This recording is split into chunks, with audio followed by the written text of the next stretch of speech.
Bom dia a todos. Eu gostaria de, primeiro, agradecer a presença aí online de todo mundo. Agradecer a presença online de todo mundo e dizer que nós estamos retomando, né, agora de manhã, a reunião clínica do nosso departamento, que é um espaço importante para a gente conversar, para a gente ver coisas atuais, e nessa fase mais diferente que a gente está passando aí, mais desafiadora, é um momento para que a gente se encontre também. Nós para quem nunca participou dessa reunião, tem um pessoal novo, tá? Nós normalmente convidamos uma pessoa que tem uma expertise importante em um tópico de interesse comum para o departamento, para uma apresentação, que dura aí em torno de 30 minutos, e depois nós temos um espaço aí de 15 minutos para a conversa. Nós estamos utilizando essa ferramenta nova, que é o Google Meet, né, nesse formato novo em função da pandemia, mas tradicionalmente essa reunião acontece no nosso departamento às 7h30 da manhã. Hoje nós teremos a satisfação de receber a professora Silvana Maria Quintana, que é professora do nosso departamento, que é da área de obstetrícia e da área de infecção em obstetrícia e em ginecologia. A Silvana tem trabalhado desde o início dessa pandemia aí, bastante, principalmente com a parte educacional, em relação à parte obstétrica, mas também ginecológica, e ela vai falar um pouco para a gente hoje a respeito disso, dos aspectos da pandemia, do Covid-19, no ciclo gravídico puerperal, mas falar também sobre toda a experiência que ela tem acumulado aí ao longo desse período com essa questão. Silvana, muito obrigado por ter aceito reabrir nossa reunião nesse novo formato. Tá? A palavra é sua. Bom dia a todos. É um prazer compartilhar essa história de programação para o enfrentamento da pandemia.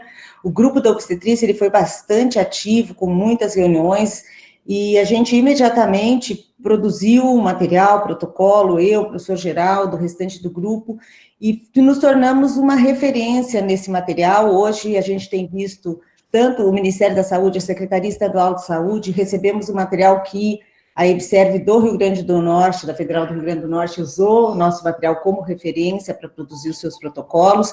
Então, tem sido uma experiência bastante rica para todo o grupo e, claro, extensivo hoje ao departamento, que a ginecologia também precisou, se mobilizou e também hoje já tem o seu protocolo. Todo mundo está vendo a apresentação, Francisco? Eu não estou vendo agora, Silvana. Você põe de novo, por favor? Eu vou pôr de novo. Eu acho que a Rosana, ela entrou e precisava pedir se ela está... Eu estava vendo, viu? Isso, agora entrou, sim. Estava a Rosana que estava apresentando. Ok. Vamos lá. Bom, em relação a essas infecções, qualquer delas, no ciclo gravídico puerperal, é importante que a gente volte lá, né, na nossa formação de alunos, de estudantes, e depois de ginecologistas e obstetras, relembrando as adaptações que o organismo materno sofre ou permite que o seu organismo se adapte a esse momento, porque é necessário dar nutrição, oxigenação, para o feto que está em desenvolvimento. Essas adaptações, elas são muito importantes, ocorrem em todos os sistemas e órgãos, mas eu vou destacar aqui aquelas que nos preocupam em relação, em especial, ao Covid-19. Então, vejam, a grávida, ela tem um importante aumento de volume plasmático, ela tem um extravasamento de líquido pré-interstício, ela tem aumento da frequência cardíaca, ela tem aumento do volume de ar corrente pulmonar, ela tem uma restrição da expansão pulmonar, principalmente na gestação de terceiro trimestre, ela tem uma imunomodulação, né, 50% dos antígenos fetais seriam de origem paterna, então o nosso sistema se modula para que não ocorra uma rejeição a esse enxerto.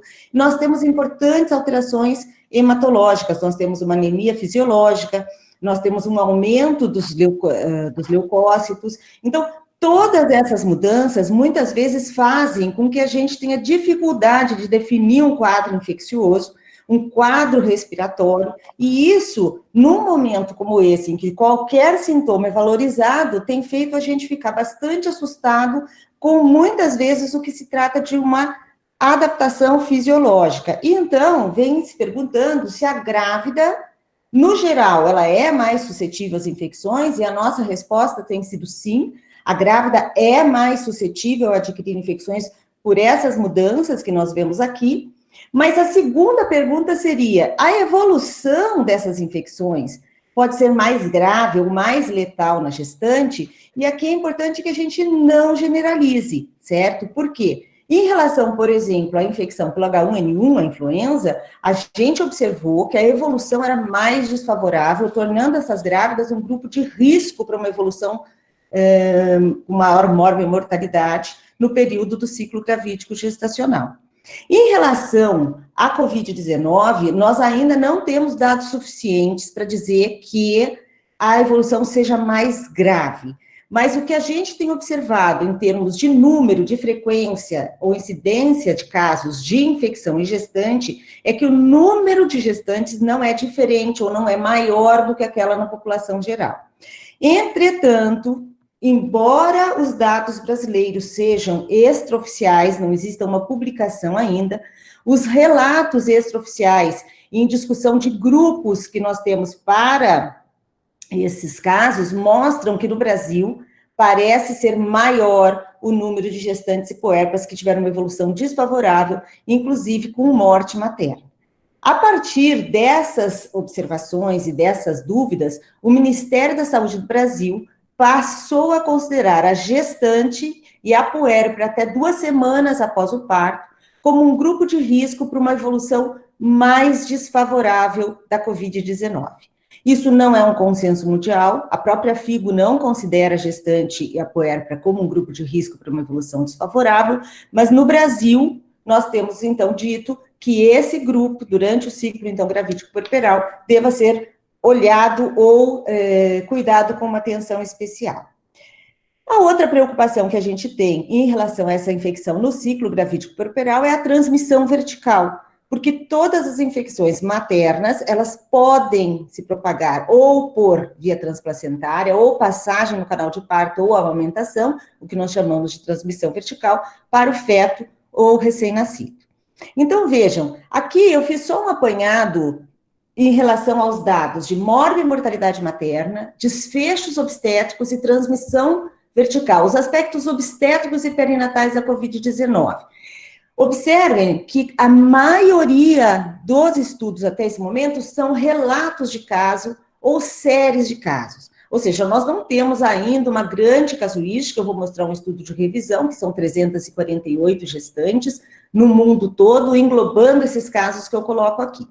Mas, de qualquer maneira, vejam, 9 gestantes, 13 gestantes, 33. A grande maioria dessas mulheres que tiveram o seu diagnóstico comprovado por biologia molecular positivo para o SARS-CoV-2 ou para a Covid-19, estavam no 3º trimestre da gestação.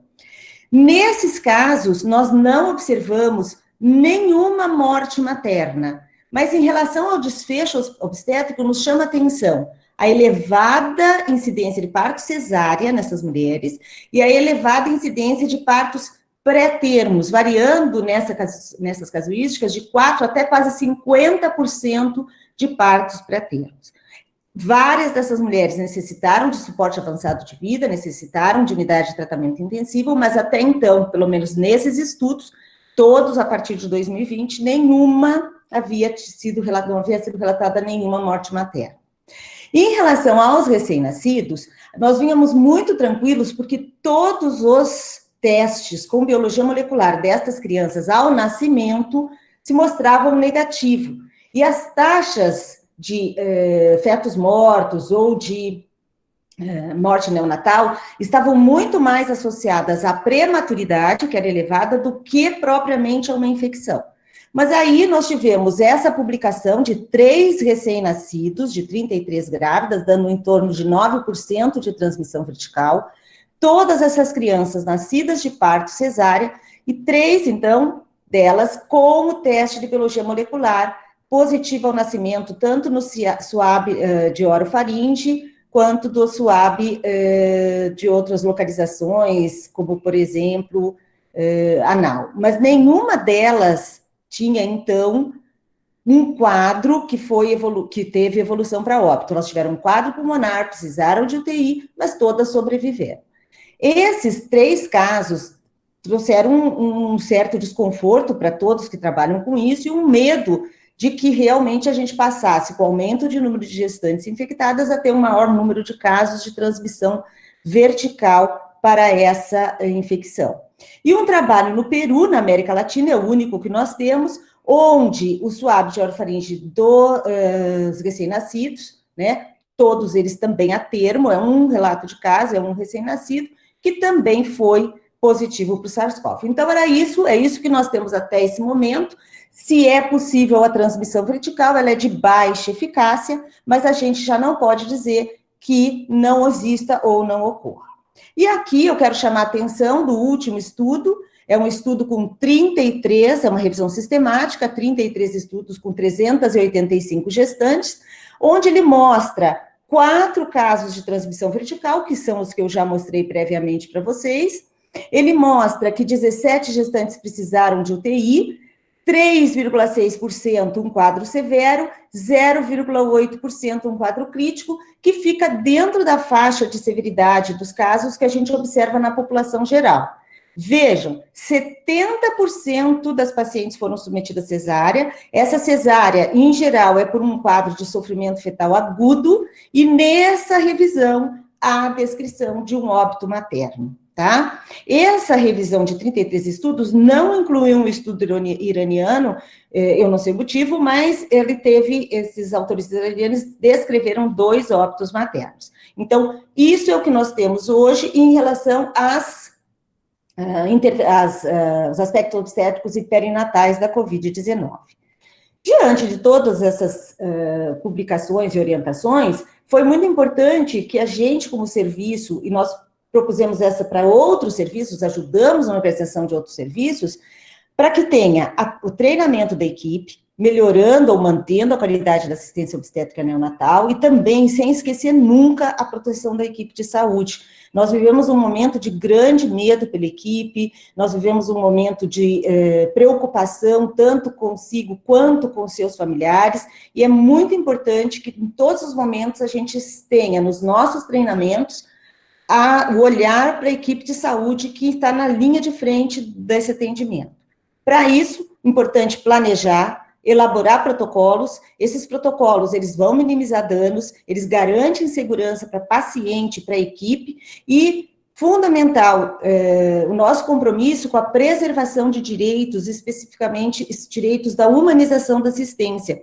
Eu quero lembrar vocês que ao longo desses anos a obstetrícia vem experimentando grandes mudanças, essas mudanças principalmente com a presença do acompanhante, a humanização com menos intervenções, e que essa infecção nos tirou dessa área que a gente vinha evoluindo, porque a gente precisou, né, retirar alguns desses direitos, mas com o compromisso que assim que a gente tem o controle dessa infecção, a gente volte a oferecer e a permitir que essas pacientes tenham no seu momento do nascimento a melhor assistência possível.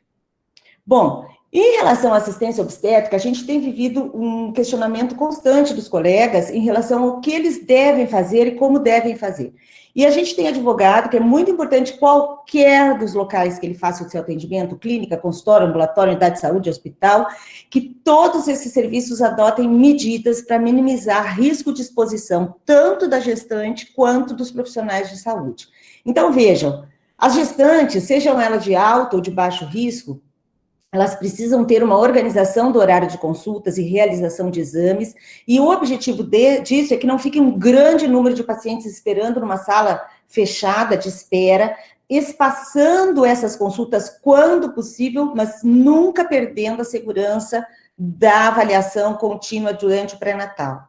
Orientar exaustivamente as medidas de precaução, né? Higiene, máscara, tá? Uso de álcool gel, evitar aglomeração, organizar o horário de atendimento no baixo risco, espaçando, no alto risco, individualizando o calendário de consultas. A obstetrícia no nosso departamento não parou, nós continuamos atendendo, os ambulatórios de pré-natal permaneceram com um grande volume, porque não é possível, na complexidade dos casos que nós atendemos, espaçar consultas. Nós tivemos que reorganizar esse agendamento.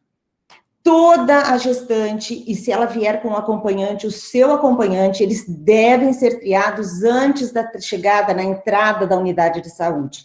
Essa triagem não precisa ser pela equipe médica, ela precisa ser por uma equipe triada, e ela consiste em aferir a temperatura a uma certa distância da paciente, se usa um termômetro com infravermelho para isso, e se faz um rápido questionário com as queixas respiratórias. Se ela está com o nariz entupido, dor de garganta, qualquer dessas queixas, é imediatamente questionado a paciente, que vai, então, negar ou falar que realmente teve alguma dessas situações, e aí nós consideramos, se não tem a triagem negativa, ela não tem febre, ela não tem síndrome gripal, e ela vai, então, ser encaminhada para o que nós chamamos o nosso serviço de área verde, que é a consulta habitual que ela faria lá no corredor 1 ou no corredor 2. Se essa paciente te referir que ou teve ou está febril e tem qualquer sinal gripal, ela imediatamente recebe uma máscara e ela é encaminhada para uma área restrita. Isso é muito importante. A paciente que já na primeira triagem, que no caso aqui a triagem não é considerada positiva, ela não pode seguir o fluxo das pacientes que têm a triagem negativa, porque ela é um caso suspeito de Covid-19.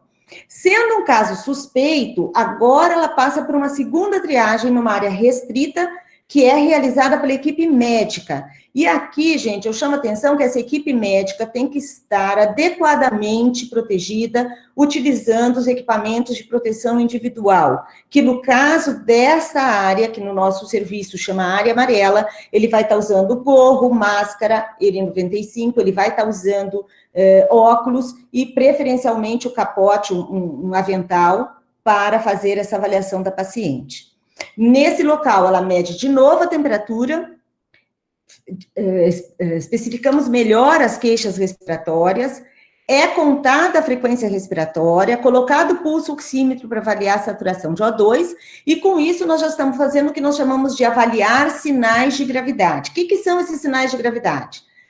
A frequência respiratória acima de 25, a saturação de O2 abaixo de 95, uma paciente com quadro de hipotensão arterial, alteração do tempo de enchimento capilar, alteração do nível de consciência e já numa evolução de choque, a oligúria.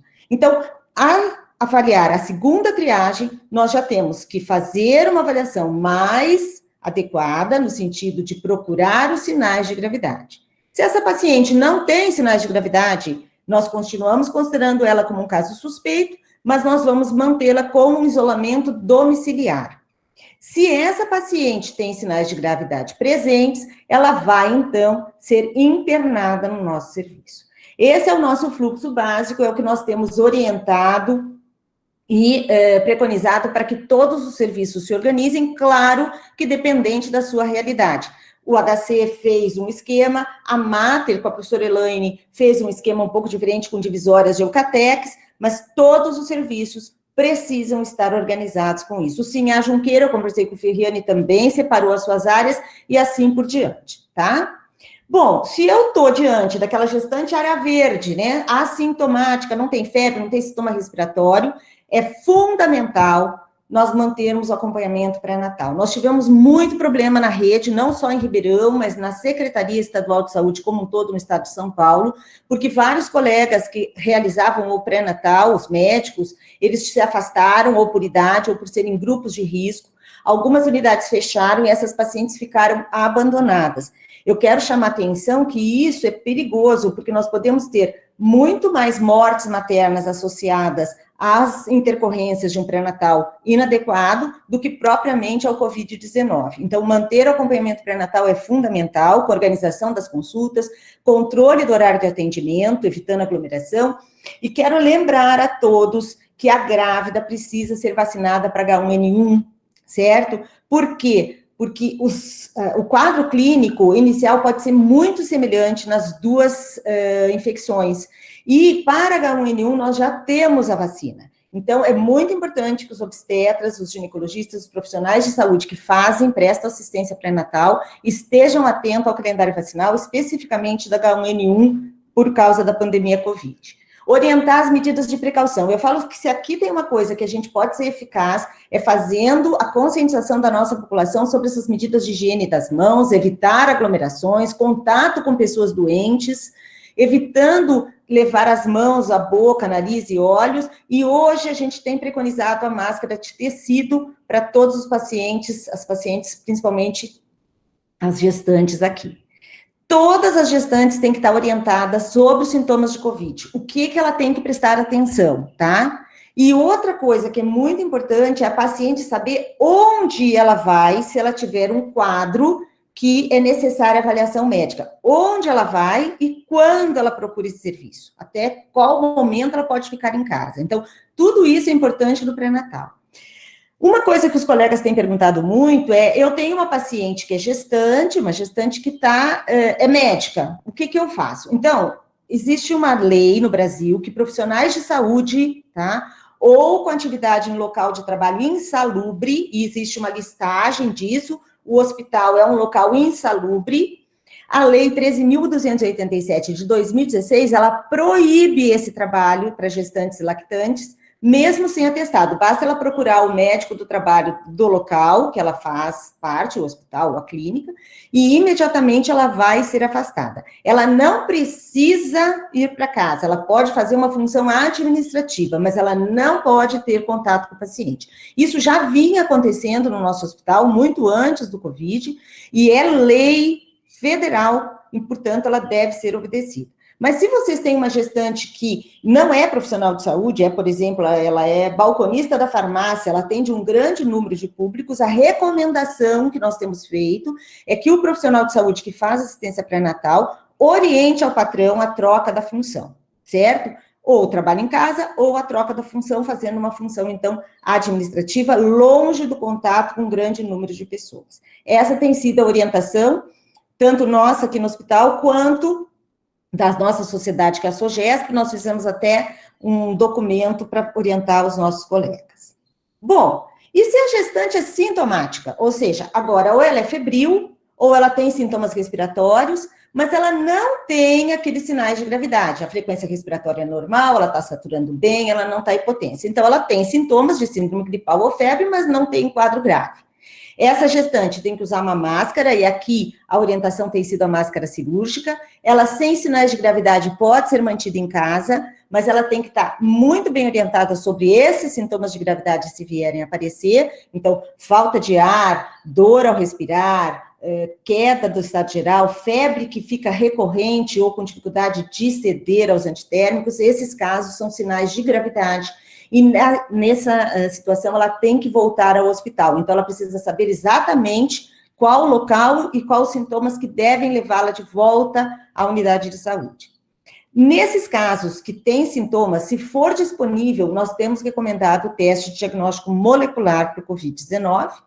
E é muito importante que todas essas gestantes tenham a orientação de como é o fluxo, porque ela não deve, no caso de estar sintomática, ir ao consultório do ginecologista ou ao ambulatório de rotina sem uma prévia orientação. Por quê? Porque ela corre o risco, certo, de ficar transmitindo essa infecção para outras pessoas. Então, ela tem que saber, existem serviços de referência que vão receber os casos sintomáticos. No nosso caso, é um serviço de referência para os casos sintomáticos, e ela vai seguir o fluxo, como nós já mostramos, de pacientes sintomáticas. Sempre que a triagem é positiva, paciente de máscara, equipe de saúde com EPI, avaliação em local separado e adequado para isso. A SOGESP, eu tive a oportunidade de produzir, junto com os outros colegas, esse guia de isolamento domiciliar, é um guia bastante didático para os pacientes, o que pode, o que não pode, e nós disponibilizamos no site, os colegas podem imprimir e entregar para as pacientes. Nós tivemos o cuidado, inclusive, de pensar naquela paciente que não tem, por exemplo, vários cômodos na casa, e isso é uma situação importante num país com a nossa realidade, tá? Uma grande confusão que nós temos observado é o diagnóstico laboratorial pela infecção, né? E isso, gente, o diagnóstico ele vai depender de protocolo de cada serviço. A grande pergunta é, que gestante faz o teste quando chega na maternidade? Então, hoje, a orientação tem sido sintomáticas e sintomáticas com sinais de gravidade.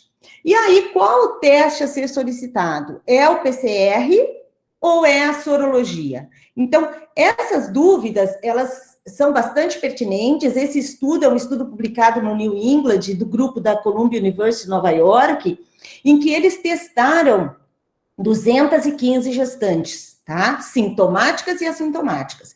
E o que chamou atenção nesse estudo foi esse percentual aqui. Eles tiveram 13%, 13,5% de gestantes parturientes, na realidade, assintomáticas que eram positivas no PCR para o SARS-CoV-2, mostrando que existe sim um percentual relativamente alto de mulheres que não são sintomáticas, mas que são portadoras ou são positivas para essa infecção, e aí isso gerou uma preocupação entre os obstetras, se a gente então não deveria fazer todas as medidas de cuidado para todas as pacientes, e se a gente não deveria então testar todas as pacientes ou as gestantes e parturientes. Eu quero lembrá-los, esse gráfico é um gráfico da transmissão ou do espalhamento viral pelo PCR, lembrando que o período de incubação é em média 5 dias, pode chegar a 14 dias, e se nós considerarmos aqui a infecção, vejam a curva da elevação da liberação do vírus. Então, o que acontece? Nós temos, o dia 0 é o momento do início do quadro clínico, dos sintomas, e o melhor desempenho do PCR é do 3º ao 7º dia de sintoma. Então, eu acredito que esse estudo que os colegas fizeram em Nova York, ele esteja até subestimado, porque na realidade a gente não tem um dia certo, porque elas são assintomáticas, elas chegaram e colheram. Então, talvez até tenham mais gestantes, porque elas eram assintomáticas, e se você colher bem no início aqui da fase ainda do período de incubação, você pode ter mulher que aí já está contaminada e deu negativa. Mas o desempenho melhor do teste é do 3º ao 7º dia. A partir aqui, ó, do 7º, 10º dia, o desempenho do PCR já é muito ruim. Então, vejam, por que é ruim? A sensibilidade desse PCR varia de 60% a 95%, mas a especificidade é em torno de 100%, tá? Por que ele é limitado? Quais são os problemas? Primeiro, porque a coleta muitas vezes é inadequada. Quem já viu colher o PCR para o COVID, é um cotonete enorme, ele tem que entrar na nasofaringe, tá? E muitas vezes o paciente, os profissionais acabam colhendo aqui da entrada da narina, isso diminui muito, tá? Então, coleta inadequada. O outro fator importante é a conservação e o transporte inadequado dessa amostra. A outra coisa é, se você tem uma baixa carga viral, o momento da coleta do teste, e finalmente, né, pela técnica que é utilizada. Se o material ou a equipe que trabalha com essa técnica não tem grande experiência, você tem limitação, porque você vai ter uma sensibilidade menor do teste. Então, a gente tem, sim, alguns problemas com o PCR. E a sorologia? Então, vejam, a sorologia, o azul seria o PCR e o vermelho a sorologia. Observem que a produção dos anticorpos, ela vem aqui a partir do 7º dia. Então, do início dos sintomas, se você colher a sorologia, você tem grande probabilidade dessa sorologia estar negativa.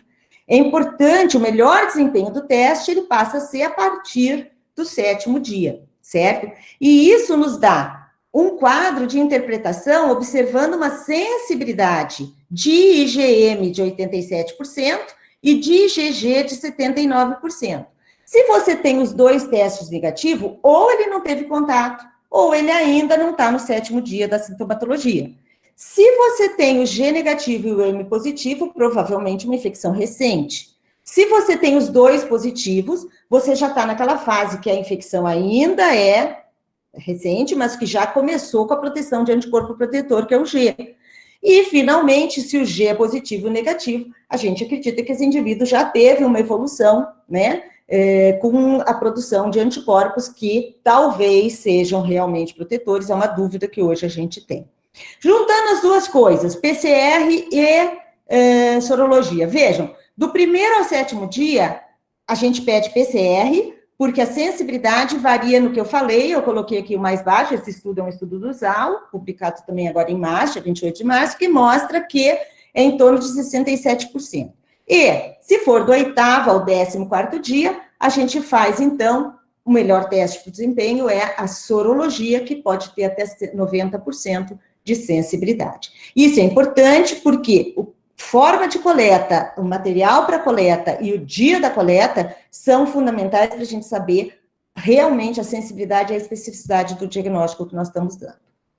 Bom, finalmente, aquela gestante sintomática com sinais de gravidade. A paciente tem sintomas e ela tem ou aumento da frequência respiratória ou queda da saturação de O2, ela não responde bem ao oxigênio, essa mulher tem um sinal de gravidade. Essa paciente tem que ser atendida em ambiente hospitalar, sempre usando máscara, tem que colher, é um critério do nosso serviço para coleta do teste diagnóstico. Esse caso, hoje, é notificado à vigilância, os suspeitos que não têm sinais de gravidade não têm sido notificados, e aqui entra a grande dúvida dos medicamentos, né? Como tratar. Então, nós temos seguido o protocolo do Ministério da Saúde, adaptamos ele no nosso serviço, que a gestante com síndrome gripal e febre é suspeita, avaliamos sinais de gravidade, né? E aqui a gente tem chamado atenção para a movimentação fetal, avaliação da vitalidade fetal. Por quê? Porque essas mulheres têm uma queda da saturação de O2 e isso pode repercutir na vitalidade fetal. Se os sinais de gravidade estão ausentes, essa paciente é liberada para isolamento domiciliar com todas as orientações. A gente faz contato telefônico durante os 14 dias que ela fica em isolamento. Ela recebe orientações e retorna ao serviço em 14 dias, salvo se ela tiver condição de piora, que ela vai ao hospital. Se os sinais de gravidade estão presentes, eu estou diante de uma síndrome respiratória aguda grave. E nesse caso, como eu ainda não tenho muitas vezes o diagnóstico, nós temos preconizado, nós não, né, o mundo, o uso do oseltamivir, porque nós tratamos inicialmente também H1N1, tá? Até que saia o diagnóstico do PCR. Bom, além dela ter um quadro grave, eu preciso saber se ela tem que ir para UTI. Se essa internação pode ser só numa unidade que presta o cuidado, mas que não é ainda uma UTI, ou se ela já tem que ir para a unidade de tratamento intensivo. Então, quem hoje tem ido para UTI? Paciente chocada, com disfunção de órgãos, com insuficiência respiratória, com instabilidade hemodinâmica, que não responde à oxigenoterapia. Então, esses casos, eles realmente precisam do suporte. A maioria das pacientes com quadros graves, gestantes com quadros graves, tem sido internada na UETDI, certo? Não tem indicação de UTI. Ela tem controle rigoroso da monitorização, recebe oxigênio, hidratação, são realizados exames complementares, né? Avaliada a vitalidade fetal e o protocolo de tratamento que eu vou falar rapidamente. Se tem sinal de gravidade, ela vai para a UTI, e aí ela segue todo um protocolo de paciente que necessita suporte avançado de vida. Esse gráfico é um gráfico que eu recomendo que todos leiam, é do nosso, publicado no nosso protocolo, do professor Lousada. Ele faz uma correlação entre as fases da infecção e a proposta de tratamento para essas fases. Isso é um consenso, o mundo tem falado nesses estágios, onde a gente tem no estágio 1 a fase da infecção inicial, é a fase da resposta viral, certo? Normalmente, aqueles sintomas leves que eu falei, febre, tosse seca, diarreia, cefaleia. Aqui você já pode ter alterações laboratoriais e no hemograma o que chama a atenção desses pacientes é a linfopenia, já pode ter um leve aumento de dímeros D, pode ter um aumento do TP. Então, todos esses casos que ainda são mantidos em isolamento domiciliar, ele tem a fase 1, ou estágio inicial da infecção. Nessa fase, gente, nesse momento, isso pode mudar a qualquer hora, e esse é o nosso compromisso de estar sempre procurando o que está aparecendo de novo. Não tem sido proposto medicamentos, a não ser o rigoroso controle do sinal de aparecimento de gravidade e repouso e hidratação. Se o indivíduo não melhora, ele piora, ele progride, ele passa para o que a gente chama de estágio 2 da infecção, que é a fase pulmonar. E aí se divide em 2A e em 2B, sem hipóxia e com hipóxia, tá? E o que chama atenção nesses indivíduos que evoluem é uma intensa resposta inflamatória. Eles fazem o que o pessoal tem chamado de uma tempestade de citocinas. Eles têm feito o que normalmente é bom, que é ter uma resposta inflamatória.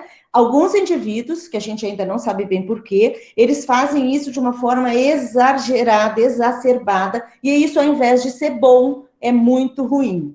Então, nesse caso, o indivíduo já tem os sinais de gravidade, ele começa com um ataque de espineia, ele tem hipóxia, ele precisa de uma pressão de O2, ele já começa com as alterações de imagem de tórax, ele tem alterações hepáticas, então, ele já começa realmente a ter alterações importantes, a partir daqui é importante a internação, tá? E os indivíduos podem evoluir, então, para o estágio 3, que é uma fase que ele entra realmente em falência respiratória, insuficiência cardíaca, a síndrome de ativação macrofágica. Então, tudo isso seria uma evolução. Alguns casos a gente tem a parada no estágio 1, outros no estágio 2, e alguns, 5%, vão chegar nessa fase 3 com alta letalidade.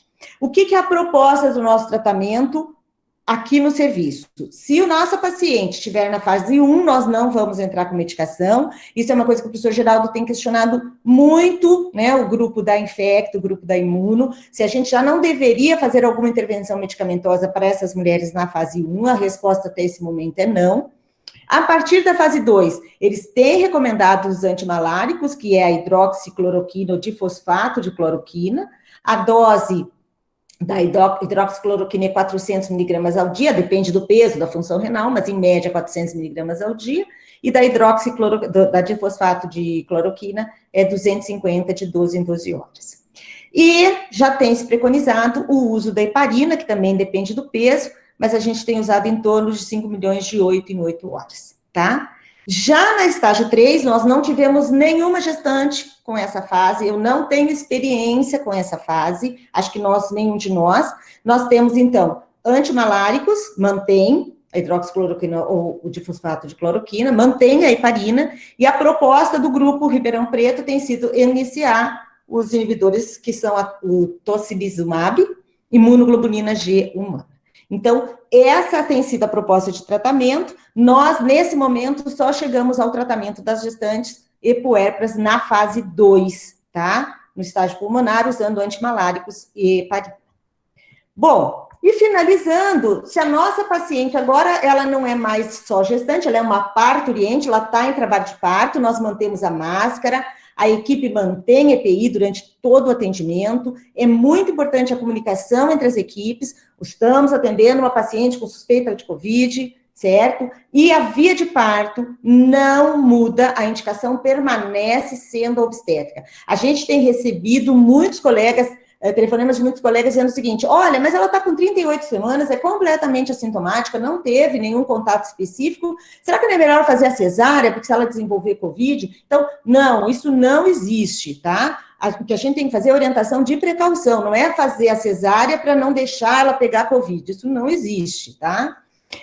Uma coisa que tem trazido alguns desconfortos é que nós temos na área Covid, que a gente chama, ou a área amarela e vermelha, restringido o acompanhante, certo? Isso é ruim, a equipe, eu fiquei bastante satisfeita, porque a equipe tem notado o quanto o acompanhante pode ser um parceiro nessa assistência ao trabalho de parto, na humanização. A gente, nos plantões, tem sentido falta do acompanhante, tá? A paciente fica sozinha, ela fica mais insegura, ela acaba tendo uma demanda maior dos profissionais do que quando ela tem o seu acompanhante. A sala de parto, a sala cirúrgica, preferencialmente deveria ter pressão negativa. Não há contraindicação a fazer analgesia de parto e anestesia, segue esse protocolo do serviço.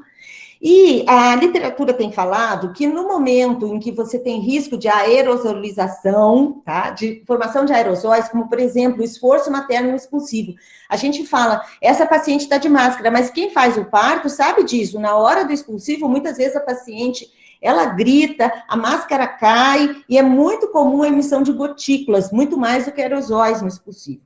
Então, tem se recomendado, a nossa equipe, nós tivemos uma doação da irmã do professor Fabrício, de 30 face shields, que são os protetores faciais, a equipe do CO comprou protetores faciais, então nós temos recomendado que no período expulsivo, tá, tanto no CO Covid quanto no CO normal, a equipe use o protetor facial, certo? Porque lembrem que no CO área verde, a paciente não está de máscara. No CO Covid, a paciente está de máscara, tá?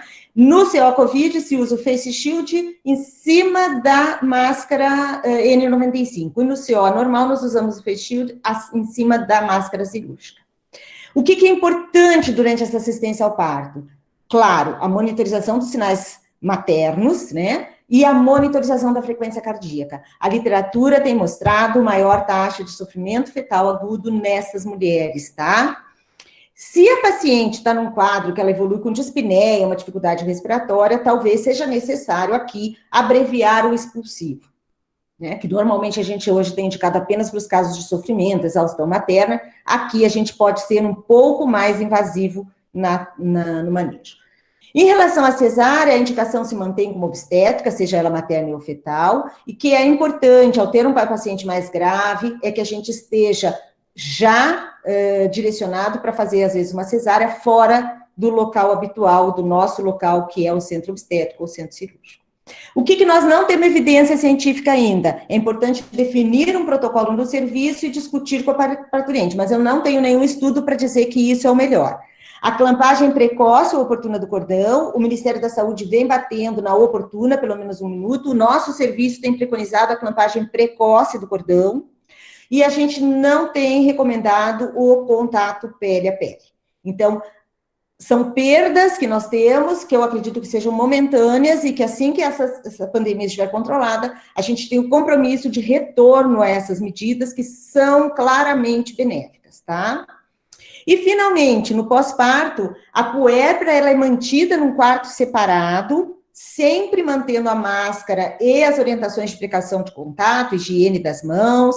Nós precisamos manter essa puérpera sob monitorização. Lembrem-se que o quadro tende a se tornar mais grave, evoluindo para as fases 2 e para a fase 3, a partir do 7º, 10º dia. Então, não é porque ela está no 3º, 4º dia dos sintomas e está ok, que ela não tem risco, certo? A equipe que faz a avaliação dessa puérpera, ela deve sempre manter o equipamento de proteção individual.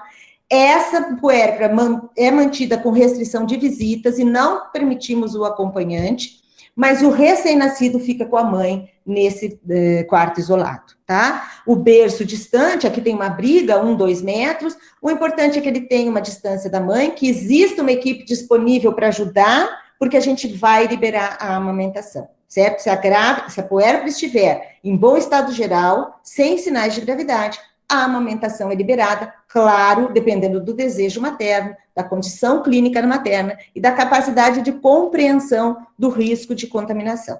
Então, essa tem sido o nosso protocolo, é o que nós temos feito no nosso serviço e é o que nós temos preconizado em todas as atividades de educação que a gente tem participado.